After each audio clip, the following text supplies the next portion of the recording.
Hey everybody, Lara Trump here. I bet you haven't heard about all the accomplishments the president had this week because there's so much fake news out there. We wanted to give you a glimpse into his week.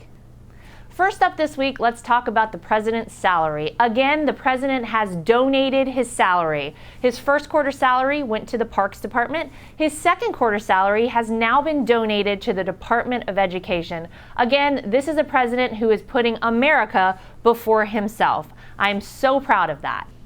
Next up, jobs, jobs, jobs. The unemployment rate is at the lowest point it has been since 2001.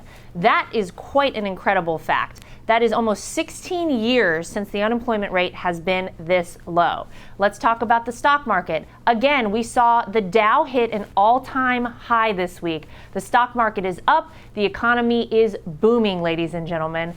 And jobs. There have been almost 800,000 new jobs created in this country since Donald Trump took office in January.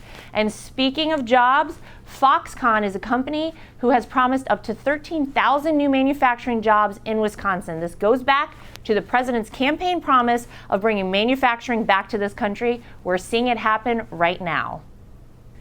Every day in this country, we like to honor our American heroes. These are men and women who put their lives on the line every single day to make sure that we are safe. The president went out of his way this week to give a special honor to some very special people. The Medal of Valor was given at the White House to the men and women who heroically saved lives during the congressional baseball shooting. We send our thoughts and prayers to Representative Steve Scalise for a speedy recovery.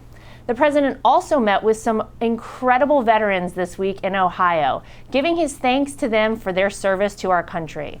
Likewise, the vice president visited Walter Reed Hospital, where he sat down and talked to so many wounded soldiers who have put their lives on the line for all of us. Also this week, the president got to meet with ICE and NYPD officers to talk about cracking down on MS-13 gangs. This is something the president has promised since day one of his campaign, and he is following through on it. Thanks for joining us, everybody. I'm Lara Trump, and that is The Real News.